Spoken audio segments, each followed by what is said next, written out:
தீராத கடன் தீரணும், பணம் சேர தொடங்க ஆரம்பிக்கணும், செல்வ வளம் பெருக ஆரம்பிக்கணும் அப்படின்னா இந்த பதிவு உங்களுக்காக தான்.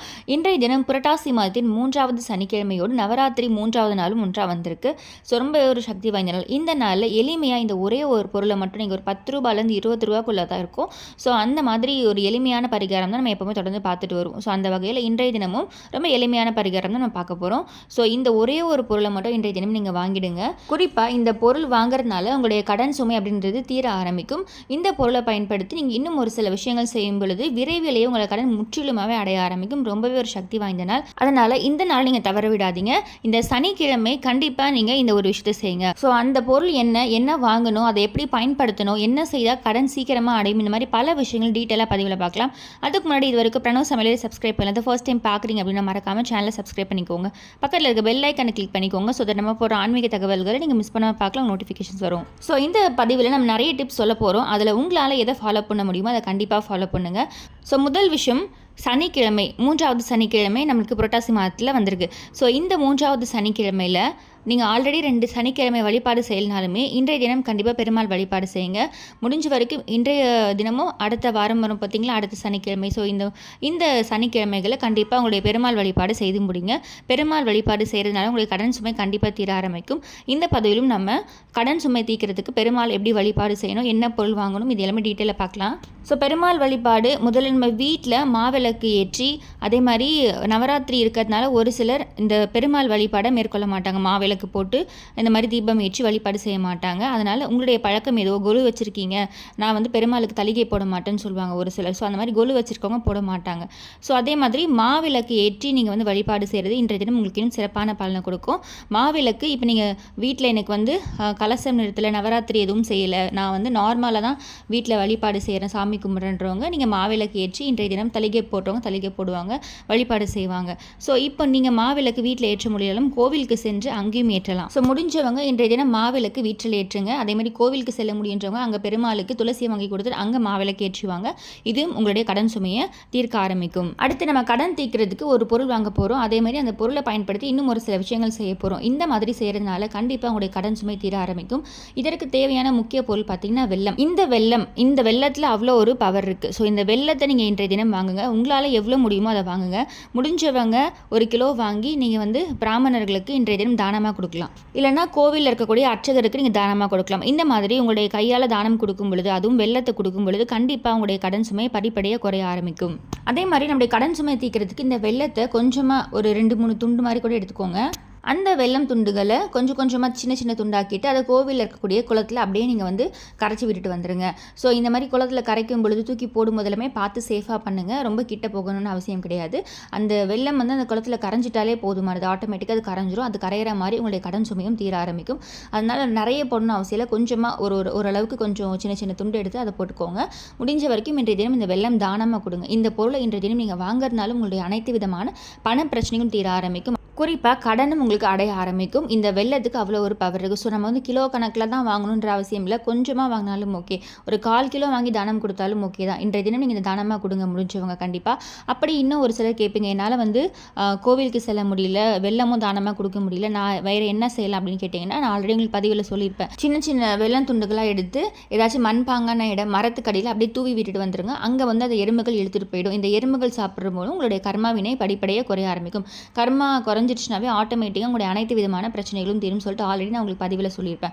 அப்படி உங்களால் இன்கேஸ் தானம் செய்ய முடியல இன்றைய தினம் அப்படின்னு நினைக்கிறவங்க கூட இந்த மாதிரி எறும்புகளுக்கு இந்த வெல்லத்தை கண்டிப்பாக இன்றைய தினம் தானமாக போடுங்க. ஸோ ஜஸ்ட் நீங்கள் சும்மா வெளியே போகும்போது கண்டிப்பாக வெளியே மண் இருக்கும், மரம் இருக்கும், அந்த மாதிரி மரத்துக்கிட்ட போட்டிங்கன்னா ஈஸியாக எறும்புகள் சாப்பிடும்.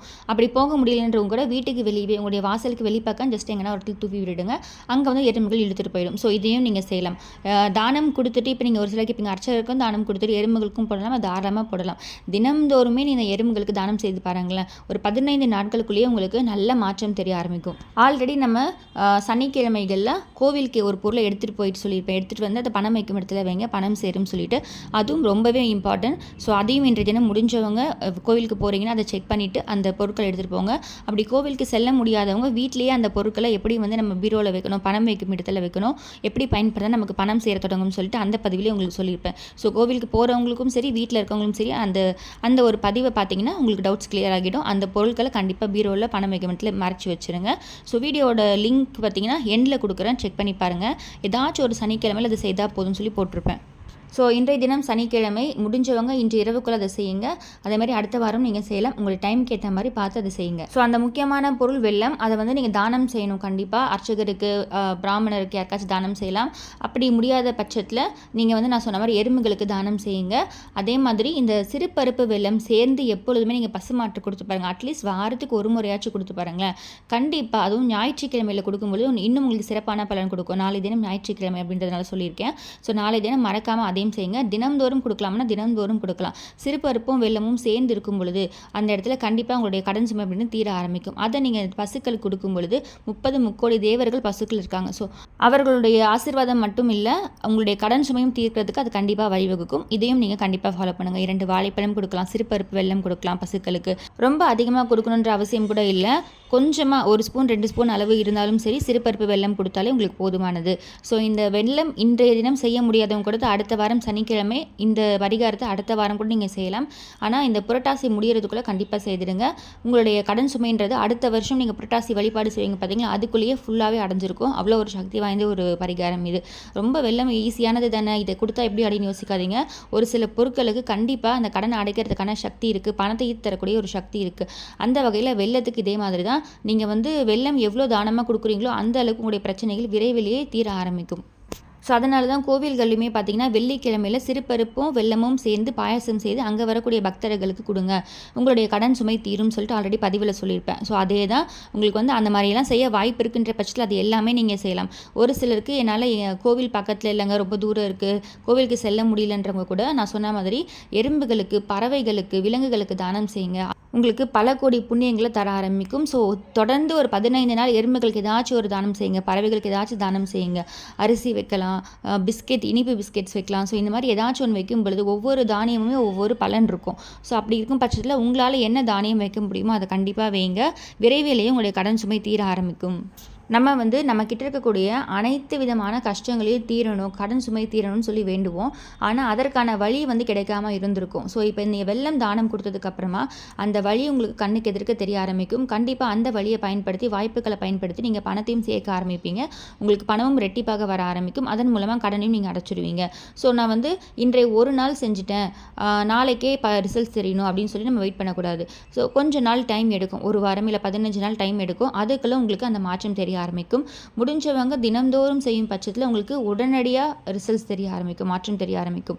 ஆனால் இப்போ நம்மக்கிட்டே வந்து பணம் கம்மியாக இருக்குது, நான் வந்து இந்த கடனை அடைக்கணும், எனக்கு பணம் வர வேணும்னு நினைக்கிறவங்க, நம்மக்கிட்ட பணம் வர ஆரம்பிக்கணும்னு நினைக்கிறவங்க, நீங்கள் இந்த மாதிரி ரொம்ப அளவில் செலவு பண்ணலனாலுமே கொஞ்சம் கொஞ்சமாக நான் சொன்ன மாதிரி தினம்தோறும் ஒரு ஸ்பூன் அளவு வெல்லம் நீங்கள் தானமாக வைக்கும் பொழுது கண்டிப்பாக அந்த கடன் அப்படின்றது உங்கள் வாழ்க்கையில் இருக்காது, உங்களுடைய வாழ்க்கையை விட்டு போயிடும். அதற்கான வருமானம் உங்களுக்கு தேடி வர ஆரம்பிக்கும். ஸோ இந்த பதிவு கண்டிப்பாக உங்களுக்கு யூஸ்ஃபுல்லாக இருக்கும்னு நினைக்கிறேன். இந்த பதிவு பிடிச்சிருக்கு, இந்த பதிவில் ஏதாச்சும் சந்தேகம் இருக்குன்னா கண்டிப்பாக கமெண்ட் பாக்ஸில் கமெண்ட் பண்ணுங்கள்.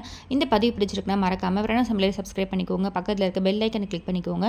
ஸோ தட் நம்ம அப்புறம் ஆன்மீக தகவல்களை நீங்கள் மிஸ் பண்ணாமல் பார்க்கலாம், நோட்டிஃபிகேஷன்ஸ் வரும். மீண்டும் இன்னொரு நல்ல பதிவில் உங்களை சந்திக்கிறேன். நன்றி.